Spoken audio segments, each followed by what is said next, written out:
You're listening to the Talkative Toastmaster podcast. I'm your host, Melanie Surplus.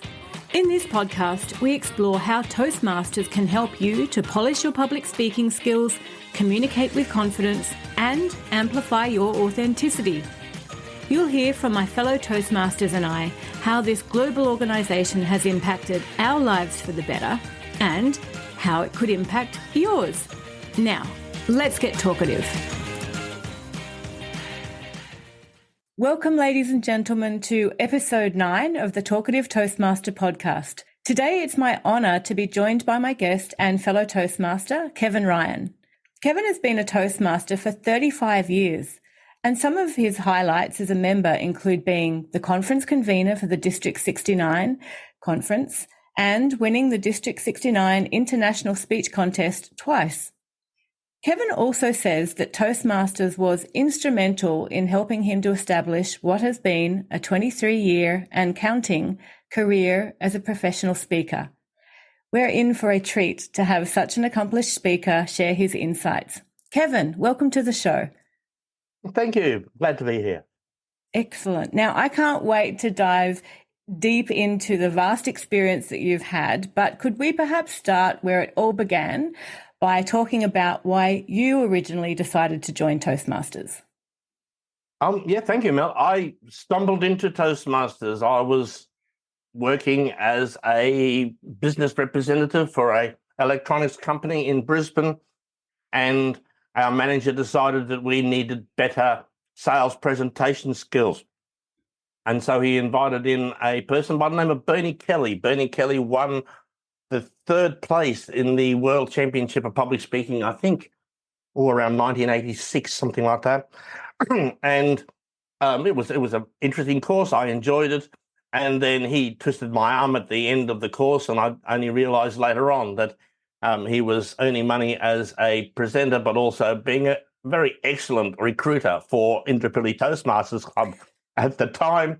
And I turned up and walked into this room with about 55 people in the room, not having any idea what I'd walked into, and I found that I enjoyed it and had lots of encouragement from Bernie. He was a professional speaker himself. I'm moving into that area at the time, and gave me some opportunities in the professional workshops that he was doing. A couple of years, I think it was within a year or so, I was made the president of Intrapilly Toastmasters, only because they looked at, I was willing to be on the committee, and they looked at the skill sets necessary for all of the other committee members and realised that I had none of the skills necessary to fulfil the role of treasurer, secretary, vice president education, or vice president membership, and so they made me president. And we ran some very interesting and innovative programs at that club as well. And it got me involved in the Toastmasters world. Okay. And do you think the fact that you were introduced right off the bat to a professional speaker, did that plant the seed for you to go on to become a professional speaker? Not at all. At the time, I can remember going along to my first district conference. A fellow by the name of Jock Elliott was the MC at that conference, and I remember sitting there for 2 days with my mouth agape, simply amazed that somebody could have such mastery of the stage, and dreaming that at one stage I might perhaps deserve to be somewhere in the same position as him. So, no, it was only with the tap on the shoulder and the encouragement of people like him and others that eventually I entered into the contest path of Toastmasters. And I spent about 9 years spending every moment of my spare life trying to memorize 4 to 7 minute speeches and competing generally either at the district level or acting as the contest chair. So there was myself, Jock Elliott, and Mark Hunter, who spent about 9 years constantly meeting each other every district conference. I was spectacularly unsuccessful compared to those other two gentlemen who went on to do our district proud. But I also realised that I thought that if I could have that title after my name, it would give me an entree possibly into professional speaking. And I suppose I was a bit naive, and it was almost maybe a parallel with The Wizard of Oz, because whilst I was unsuccessful in my attempt to win that world championship, I realized that I'd actually learned the skills that I needed along the journey without actually achieving my major goal. Interesting. It's a great realization to have. It's about the journey, not necessarily always the destination, right? Well, it also allowed me to get a perspective on Toastmasters that maybe was slightly different. And that is, I am a huge fan of the Toastmaster contest path. Mm. And Mel, you asked me how far I am going down pathways, and I've got to admit I'm a little bit of a naive child lost in the woods when it comes to pathways, and Yeah. I'm looking forward to them redesigning that. And I suppose that's because I do enough writing and preparing and delivering presentations that I don't feel the need to enter on a particular Toastmasters pathway. Mm. But what I like about the contests is it was only in Toastmaster contests that I found myself redoing the same speech. It can be, again, where a Toastmaster club becomes a comfort zone. It can also be a double-edged sword. Mm. It helps people, but it also maybe restricts our growth slightly. I feel, but because Toastmasters has such a rich array of programs available, it's very easy to tick off one particular program and then move on to the next one, which if I wanted to be critical, I could actually suggest that's really more of a competency model rather than an excellence model. And what I learned from having to deliver the same speech over a period of 5 years, what I've learned looking back now, realizing that I think the story that I used in my second ever contest speech that I prepared still is the core of one of my signature stories that I use professionally nowadays. I have delivered that story thousands of times, and yet every time I deliver it in front of an audience, I find a way that I can tweak it that I think makes it a little bit better. And I think it's that constant refining that allows us to really hone our skills, and contest is a natural environment to be able to do that.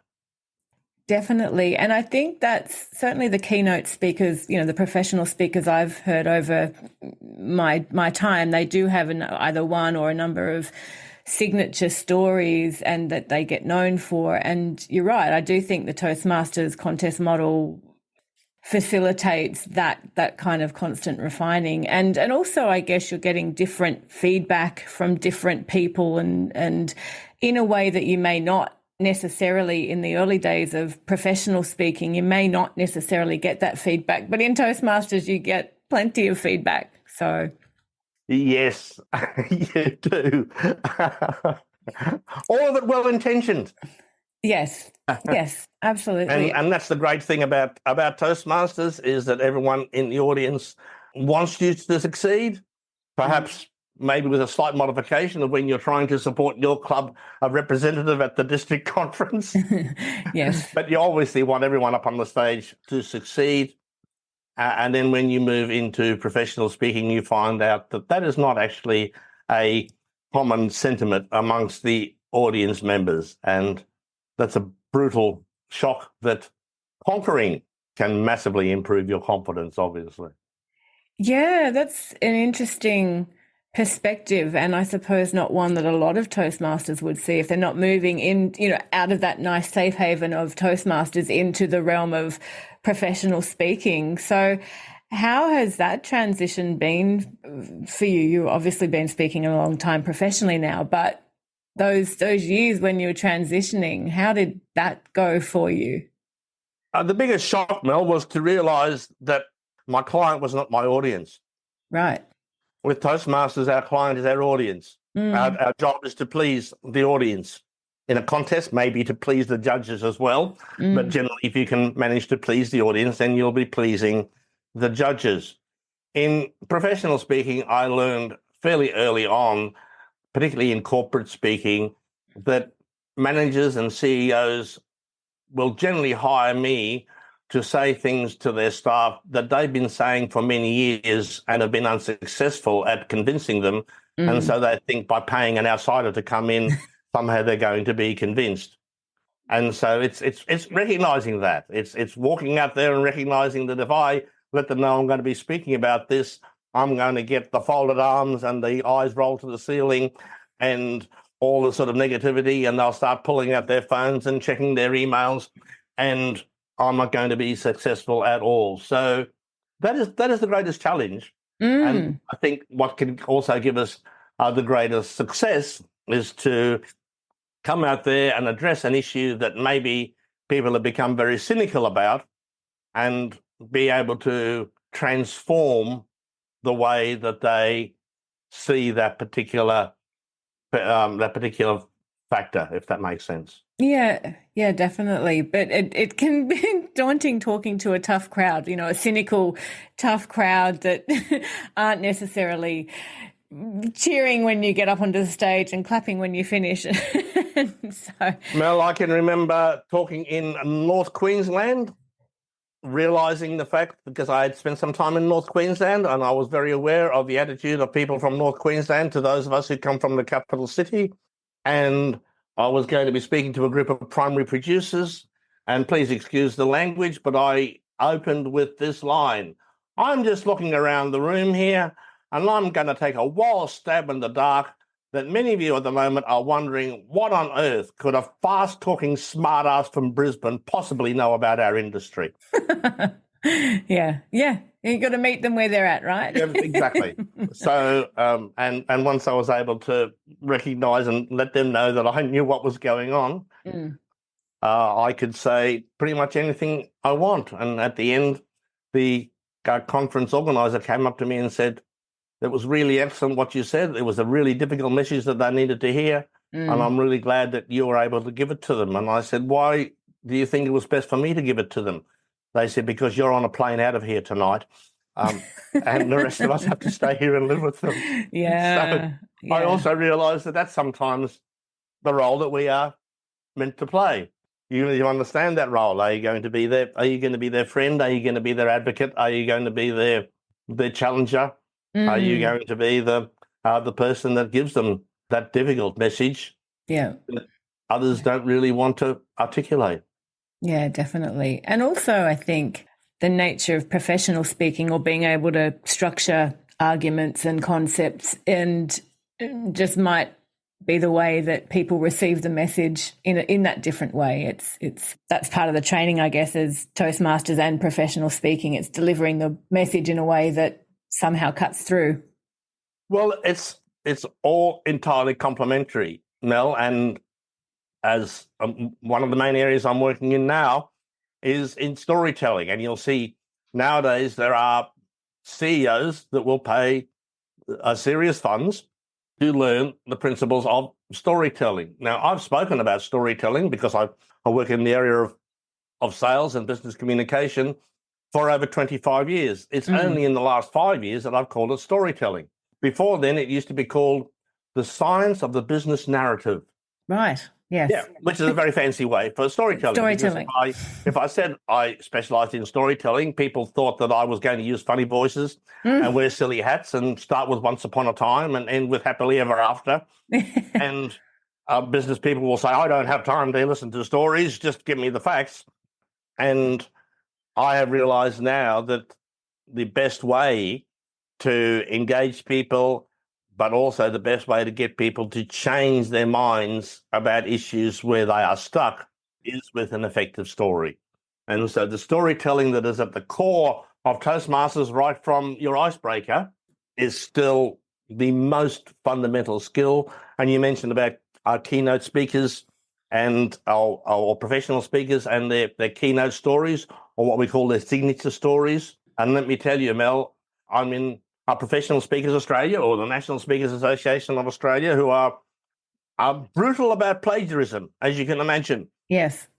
But hearing somebody use somebody else's content, maybe their structure or the way that they've devised something, you generally don't get too upset about that, because you're moving on anyhow, and the structures that I was using 5 years ago are not the structures that I'm using today anyhow. But on the one or two occasions when somebody in professional speaking has been identified as using somebody else's signature story, they are generally hauled up in front of an ethics committee, and they've actually been asked to leave the association. Wow. So professional speakers treasure their signature stories more than any other aspect, because it's what makes us unique. It's what causes somebody to choose me rather than somebody else.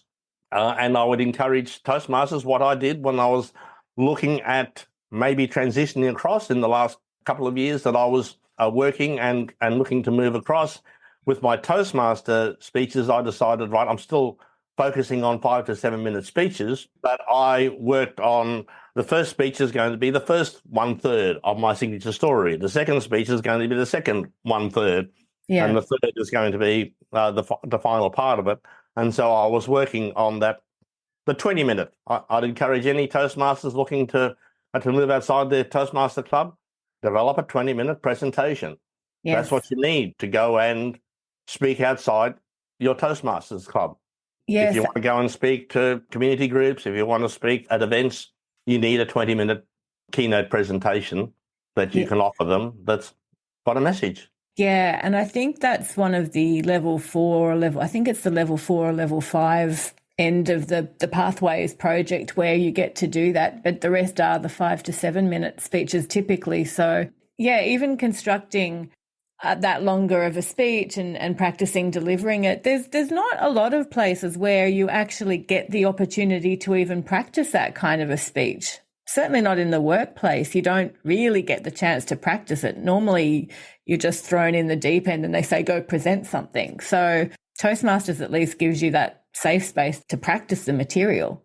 Certainly. And I mean, if you're in a club where talking to the program organizer and asking them for a 20-minute spot on the program causes them to give a look of fear, then use your either get together in the room or use the Zoom environment, get 4 or 5 other members of your club together and ask them to act as an audience for your 20-minute presentation. Yeah. Yeah, Mel, practicing a presentation in your workplace can be a very career-limiting activity, and I would never recommend that people do that. But there are opportunities to practice. I'd encourage Toastmasters to get their own, what you might call mastermind group of 4 or 5 other Toastmasters that are at about the same level of development as them, and get together occasionally, practice their presentations. I have my own small group of colleagues that I've developed over the years. I would never take a new presentation out to an audience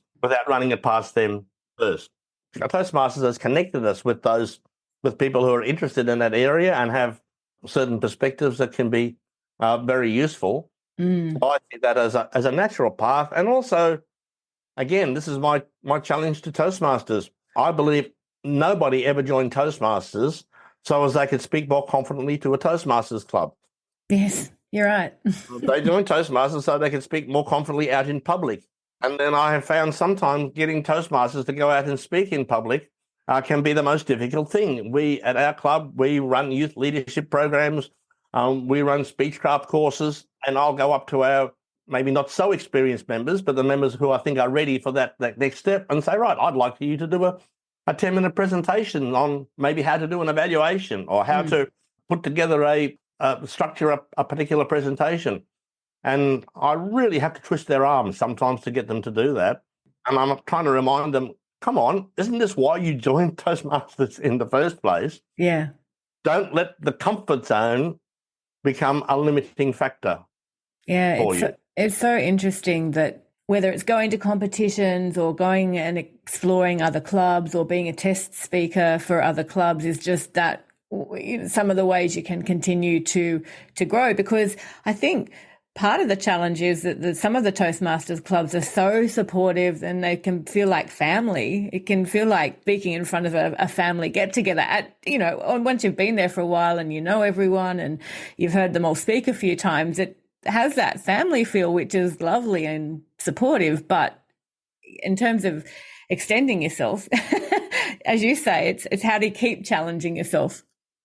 And you reminded me when you mentioned going out and being a test speaker, while I think contests are fantastic, because I also think contests are one of the few times that many Toastmasters get to speak on a staged speaking area.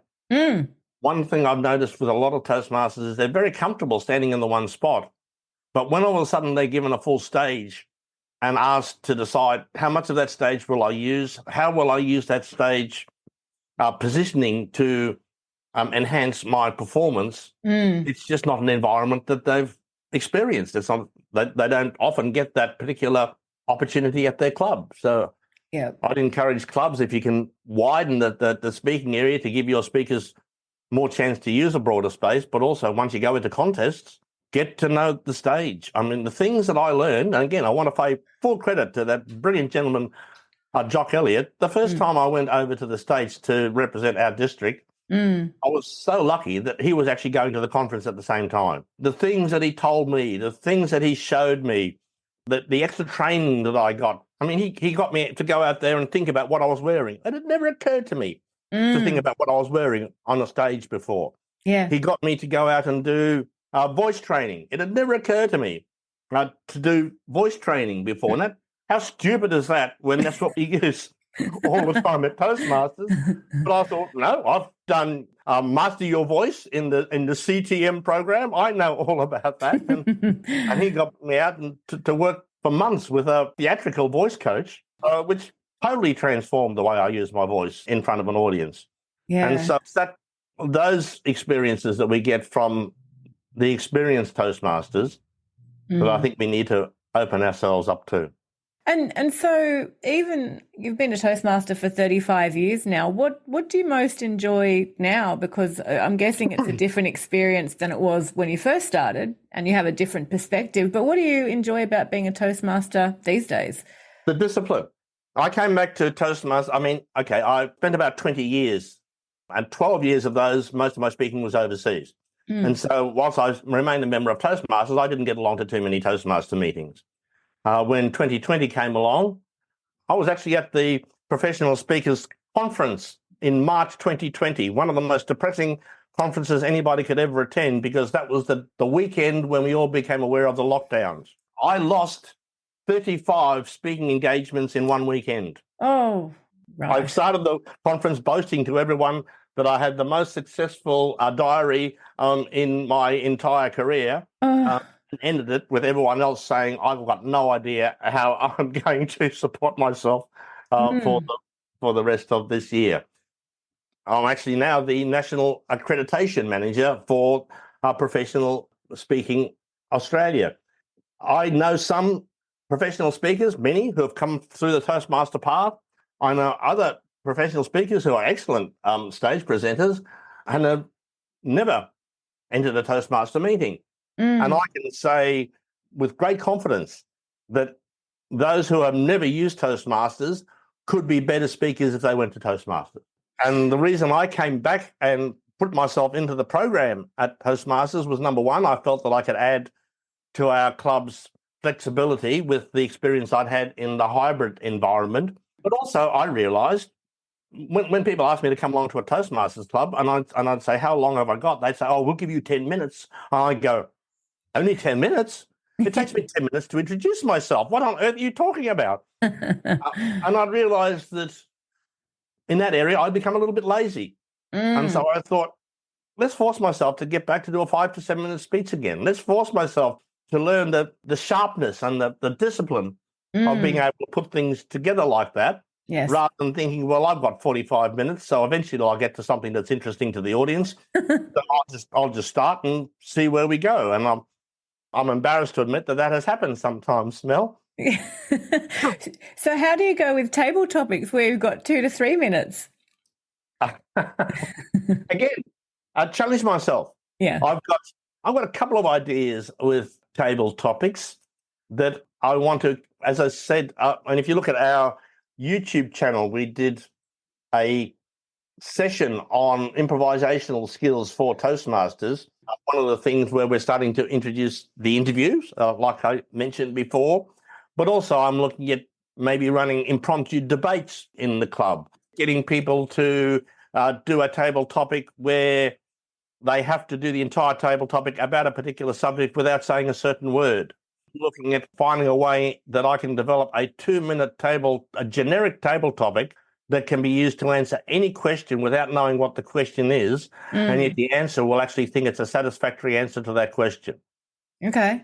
There's definitely a potential formula there. I can see kind of what you're getting at, because I think it's a structural thing that you can just plug a content into or a message into, but it's just being able to cement that in your mind and then being able to apply it for any topic. That's so perceptive, Mel, because you're quite right, and I probably never thought about it that way before, but it's all structure. And when I've looked at those speakers, I can remember when I first started seeing other professional speakers, and I'd see someone on the stage and they were really excellent, and I'd ask them, how long have they been in Toastmasters? And they said they hadn't. And it was outside my understanding. I thought, how on earth could you get to that level of mastery without having gone to Toastmasters, which was, again, indicative of my narrow perspective regarding that. But having said that, when I've spoken to those people and got to know them a little bit better, I realised they've worked very, very hard to develop structures for themselves that they probably could have learned in their third speech at Toastmasters. Yes. So all of the structures, all of the basics are all there. And that's why I said anybody who's looking at going out there and maybe getting paid for their speaking, if they don't do Toastmasters, they've just made the path more difficult for themselves than it needs to be. Yeah, and it's an interesting perspective, because you're sort of saying that Toastmasters can be a training ground for people that potentially might want to move into professional speaking. And similarly, if people are already professional speakers, to come into the Toastmasters organization to almost retrofit the basics and go back into the basics. So it's in, you sort of sit right there in the middle of, you've seen both paths, I suppose. So it's interesting that you can see how Toastmasters can be central to both, useful to both. And it's not just professional speaking, Mel. It's speaking in the community. It's getting back to what I think Ralph Smedley founded the organisation for in the first place, which was sort of greater confidence and greater level of communication out there in our community. To me, Toastmasters serves its purpose not so much in the area of helping people become professional speakers, but in helping people go out there and being better representatives in their community, in being able to speak more confidently at the P&C or PNF meetings, at being willing to volunteer for the Heart Foundation or the Cancer Council, to go out there and be a community speaker, to volunteer as one of the Are You OK ambassadors out there. So all of the opportunities to go out there and spread a really important message using your Toastmaster skills. And to me, that's why I believe Ralph Smedley started Toastmasters, not to create a social organisation where we can get together every 2 weeks and talk to each other. Yes, I think there's an end point. I mean, as you say, people don't go along to Toastmasters to get confident in speaking to other Toastmasters. It's to get a message out, or, you know, it might be they've got a wedding coming up or a big business meeting or presentation that they have to deliver. And that's, I guess, the starting point for them. Very much so. My main area whilst I teach presentation skills, I'd recommend any but Toastmaster looking at going out there to offer themselves to the corporate market needs to be a little bit more specific than I can help you become a more confident presenter. Otherwise, the people will go off and spend the few dollars necessary to do a speechcraft course. I would recommend, if any Toastmasters want to use their Toastmaster skills to go out into the corporate world, you need to get very specific about the areas that you can add. So, for example, my background was in sales and customer service. And so that's what I spoke about, doing sales presentations. And I was able to present myself to businesses saying, if I can help you to do a more successful sales presentation, and that means it's more likely for you to get the business, how much will that be of value to you? And then that's gone even further now to where I pretty well only work with people now in presentations where the presentations are heavy with data. Right. So I work a lot with engineers. I work a lot with accountants and financial experts.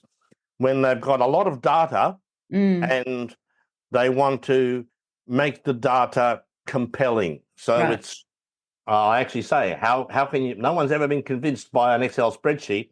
How can you make your data persuasive? Persuasive use of data, which is a very specific niche Yes. I've locked myself into. And is that where the element of storytelling comes in? It's telling the story of that data in a compelling way. Definitely. Yeah. It's about recognizing the fact that there are two parts of our brain that need to be convinced. And whilst the data will satisfy the logical part of our brain, the emotional part of our brain, which is the part of our brain responsible for decision making, is going to be triggered by the images and the emotions that we can put into their mind. That has to be done with stories. And I think it will become, that particular niche will become particularly more important because there is so much data out there. There is no shortage of data. In fact, there's an overwhelm of data. But I think the stories will have to become more compelling to cut through all the noise out there in corporate land or any land to make that data sing, really, to do it justice, to get the point across. So I think that what might now be a niche will explode because it's so much data. Well, Melba, again, very perceptive when I look at the whole point behind this. And again, because my background was initially in sales, and recently, actually yesterday, I was engaged by a client. And again, I still teach sales skills, but they're not allowed to be called sales. I recently did a big program for Asia's largest legal firm, 800 lawyers. Wow. And the brief there was, I want you to teach my lawyers sales skills, but I never want you to mention the word sales. Okay. Because that's what happens with a lot of professionals. I tend to work with people. Why accountancy and engineering? Because they are, and law, because they are business models where people join the partnership. They get all of their professional work handed to them. Then they finally get to the stage of where they're offered a partnership. And along with that partnership comes a requirement to bring in a certain amount of business to be able to justify that. And unfortunately, these are people whose networking skills are not necessarily at the highest level. People with high-level interpersonal skills, unfortunately, don't often end up in engineering. And so, or accountancy. Also I'm true. not wishing to be critical of those professions. It's facts. I'm very admirable of them, but they'll be very open in saying that is not their primary skill set. That's right. But they also realise that if they want to be able to move beyond where they are at the moment, they really need to be able to improve that. And when we looked at what was stopping people being able to make decisions in today's world, which is getting back to the point that you initially mentioned, one of the biggest problems is information overload. We simply have too much information. We can't curate that information. We can't prioritize that information to allow it to put us into a more confident position to make a decision. We actually, a lot of people give their clients more information than they need and wonder why the clients can't make a decision. All they do is actually chase their clients away because they have to go away and try and make sense of the new information that you've just given them. Yes. So it's about how do we take a whole suite of data and narrow that down to the key points that the audience will understand, that can allow them to confidently move forward in a decision-making process that they need to do. And once you can identify that, then it's simply a case of what data do we need and how do we incorporate that into the figures. Very interesting area. No doubt. I'm actually a member of the Data Visualization Society, which is the biggest bunch of geeks in the entire planet who spend their life putting together fascinating infographics to help people make sense of data. I love infographics. I'm a big fan of them. And I remember when they sort of came out, maybe 5-10 years ago. I don't know when they first started to come out, but I remember just being fascinated by them and how much thinking needs to go into compressing so much data and information into a one-pager. And I think that's to some extent part of what Toastmasters in a way can help with it is distilling all that information and jamming it into a 5 to 7 minute speech, for example. Back to Great your analogy. Yeah. yeah, 45 minutes for some people is quite easy for them to speak. For some people, that might terrify them. The thought of having to speak for 45 minutes might send them into a complete tailspin, but actually compressing a message into 5 to 7 minutes is quite a skill. There was that famous quote from Winston Churchill when he was asked to come and talk to a school. I'm sure you've heard that. And he said, if I have to speak for an hour, I'll need very little notice. But if you want me to speak for 10 minutes, give me at least 2 weeks' notice. Absolutely. And it's not dissimilar to copywriting. When you've got to write a 5-word headline versus a 1,000-word blog or a 1,000-word article. 1,000-word article for me, much easier. The headline, hard. Yeah.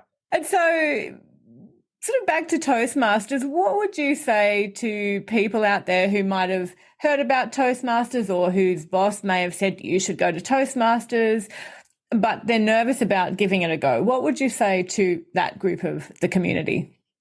I would suggest that they identify a club that meets in a hybrid environment and visit the club from their bedroom, from their home, in the first place, because I think it's very, very easy for those of us who've been Toastmasters for a long time to lack the empathy, and regardless of how friendly and welcoming we think we are, we lose touch with how damn intimidating it is simply to walk into a room full of Toastmasters who are all looking friendly and all get on with each other, and who we perceive as being obviously much more confident than us, and also not knowing what's expected of us. Yes, it can be daunting. And I was just sort of thinking back to when you said you went into the Indrapilli Club and there was 55 members. That's a massive club. That must have been daunting. When I became the president, and we still had, close to 60 members. Holy moly. It was a bigger problem than having a club with low membership, to be honest. Yeah. We seriously considered moving our club to a weekly event. So we'd say, we'll have, some of us will be on the first Tuesday, some of us will meet on the second Tuesday. Yeah. And of course, no one ever wanted to join the second. No. So it was a people and almost a crowd control issue. And it was, again, because Bernie was an absolute brilliant promoter. He would bring in 10 guests at every. Wow. So I suppose that was, again, it made it a little bit less intimidating because you weren't the only guest there. Yes. You know what I mean? Yep. But I would encourage people to come along as we do at our club and let them know that there is no expectation for them to say anything. They'll be totally welcome just to sit there and observe. We won't even, unless they feel comfortable, we'll check with them at the break and see if they want to make a comment at the end. If not, we won't even ask them, because we realise that's going to be an intimidatory factor to them coming back next time. Yeah. And I've got to admit, Mel, there have been times when I've convinced people to do table topics. If I slip them the table topics 10 minutes beforehand, it being their first table topic, and not telling anybody else in the meeting that I've done that, allowing them to impress everyone with their improvisational skills. Yeah, look, and I think any win we can give a guest, any little success that we can encourage them with, I mean, that's part of, I think, what the value of Toastmasters brings. That we want to see people win. We want to see them ultimately speaking, but not pressure them into doing that. Well, yeah. I mean, I got a 35-year membership of Toastmasters, and also not only my career over the last 23 years, but also the position I had for 10 years before that. I totally accredit to Toastmasters, and would never have happened if I hadn't had a couple of experienced Toastmasters tap me on the shoulder and say, "You're good. You can go further with this." That never have occurred to me. Yes. So I think it's the wisdom of those people who can encourage others and see things that maybe they can't see, allow them to take on that particular path. And again, let your business know that you're a Toastmaster, and unlike that example I mentioned before, be prepared to promote that. in the 10 years before I went out on my own, I was headhunted to work for a company. And the reason I was headhunted, because the company previous to that knew I was a Toastmaster and thought, oh, all right, we need to do a product launch. We need to do a client evening. We'll get Kevin to MC it because we know he can do it. And it just put me up on the stage in an environment that made me look good. On one of those particular events, one of our biggest clients came up to me and said, we're looking to headhunt somebody to take our business to the next level. We think you could be the person. Perfect. It was only my experience in Toastmasters that put me there in the first place. Yeah, and I think that's the interesting thing. You never quite know how, when you put yourself out there, as terrifying as it might be at the time, what opportunities will come from that. Who's paying attention to you as a speaker out there? Yeah. 2 days ago, I locked in a project, again, for persuasive presentation skills for a group of medical professionals. And that came about by the CEO ringing me and saying, I saw you speak 15 years ago in Lutwich, and I've remembered you, and I think you'd be the person to come in and help our team. To be honest, I don't even remember speaking at Lutwich. But you obviously did. As you said, you just put yourself out there and people will see the value. Awesome. And so is there anything else that you'd like to say, to the audience before we wrap up about, Toastmasters, or the impact it's had on your life, or the impact it might have on theirs? Just to mention a way that I think people could use their Toastmaster expertise. When I first moved across to this new company, they said we need to move into new industries. And I realized that our company needed to get some profile in those industries. And so what I did was I identified all of the professional conferences done by that particular industry and offered myself as a speaker to those conferences. Now, I had to convince the conference organizers that even though I was a supplier to the industry, I would not violate the privilege of the platform. I would not use it as a time to promote myself or my company. But I would give them a 45-minute presentation with particular industry insights that I had researched. And then at the end of that presentation, I would simply say, and if anybody's interested in hearing more about this, come and see me at booth number 25 in the trade display area. And Mel, I'm very proud of the fact that within 18 months, we had 80% market penetration. And I think a lot of it was because I was perceived as an industry expert. I would actually have industry magazines call me up and ask me for insights in the area that we were working in. Simply because I'd been a conference speaker. And it was only because I'd gone to the conference organizers, I said, I've achieved a high level in Toastmaster conferences. You can be confident I'm going to get up there and give you a good presentation. And not all of them, but a number of them gave me a profile because of my Toastmasters experience that allowed me to significantly build a business that we would not have been able to do otherwise. Okay, well, Kevin, it's been such a pleasure to talk with you and hear about how, that starting at Toastmasters and where it's taken you, and how you're now sort of giving back through training in that capacity and inspiring audiences, no doubt, around the world. I mean, if you're talking with lawyers and accountants, and that they're pretty tough crowds to be contending with. So it's been fascinating to hear how you started as a Toastmaster and you weren't necessarily thinking that that's where it was going to take you. So really appreciate you sharing your insights with us today, and wish you all the best for 2024. And thanks once again for joining me on today's show. Well, Mel, just like I could never foresee where my Toastmasters experience might take me, congratulations to you for starting this series of podcasts. And I think you can't possibly imagine where this is going to take you as well. I guess we'll see. Well, report back. Thanks so much. Lovely to talk to you. Thank you.